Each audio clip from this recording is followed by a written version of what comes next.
አሰላሙ አለይኩም ወራህመቱላሂ ወበረካቱ። እንዴት ናችሁ? ሁሉ ሰላም? ሀይ ጋይዞች እንዴት ናችሁ? አማን ናችሁ? ጠፍቻለሁኝ። በጣም ቆይቻለሁ ዩቲዩብ ከመጣሁኝ እና ዛሬ በጣም ደስታዬን ለመግለጽ ነው የመጣሁት። ሰሞኑን እመጣለሁ ብዬ ነበር አልተመቸኝም እና ሩታዬ እንኳን በሰላም አላህ ፈታሽ የኔ ቆንጆ፣ የኔ ውድ፣ የኔ ምርጥ እህት እንዴት ነሽ? ደህና ነሽ ወይ? ሁሉ ሰላም? አብርሽም ደግሞ ልቦናህ ቀልበህ ተመልሶ ወደ ልጅህና ወደ ሚስትህ መመለስህ በጣም ደስ ብሎኛል። ከዚህ የበለጠ ፍቅር ሆናችሁ ሰላም ሆናችሁ እንደማያችሁ ተስፋ አደርጋለሁ። ካሁን በኋላ በአንተና በሚስት መሀል ምንም አይነት ሰው እንደማታስገባ እርግጠኛ ነኝ። አብርሽ ሩትዬም አንቺም የልጅነት ሆንሻል። ልጅነት የለም ካሁን በኋላ ሁለታችሁም ሀላፍትና የሚባል ነገር አለ።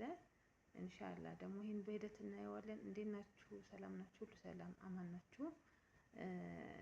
በመቀጠል ደግሞ ቀላቀልሽ አትበሉኝና ሳዳና አሊ በሚባሉ ባልና ሚስቶች ምን እየተካሄደ ነው? ምንድን ነው? በቃ አሊ ለሚባለው ሰውዬ አድርሱልኝ። እውነቴን ነው የምላችሁ። እና ምንድን ነው ሚስት አገባህ፣ በቃ ሚስትህን ሁለተኛ ሚስት አገባህ፣ ሚስትህን ይዘህ አርፈ ቤት አትቀመጥም? ምንድን ነው ይሄ? ወይስ ድራማ እየሰራችሁብን ነው? አረ ነውር ነው። ሙስሊምን አታሰድቡ። ተው ወይ ሙስሊም ወንዶች፣ ወይ ከሀቅልክ አይደለህም።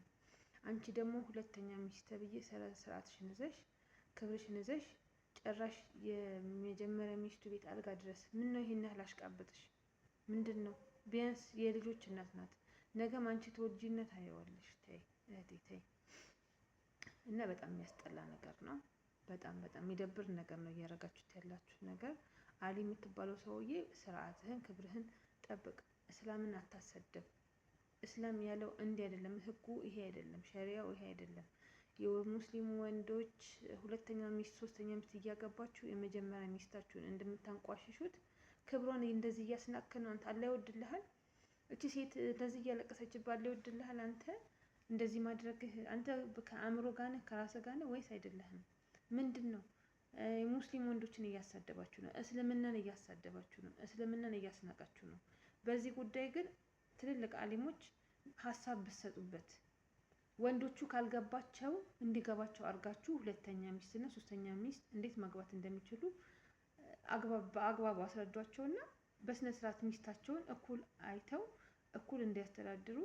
እንዴ ከኋላ የመጣችዋ አይን አወጣች ጭንቅላቷ ላይ ወጣ፣ ጨራሽ አልጓ ላይ ወጣ ጉብ እንደዚህ እስከ ማንቋሸሽ አንቺን አይፈልግሽም፣ አንቺን እንደዚህ ነው ሸሪያ ይሄ ነው እንዴ? እኛ ሸሪያ የምናውቀው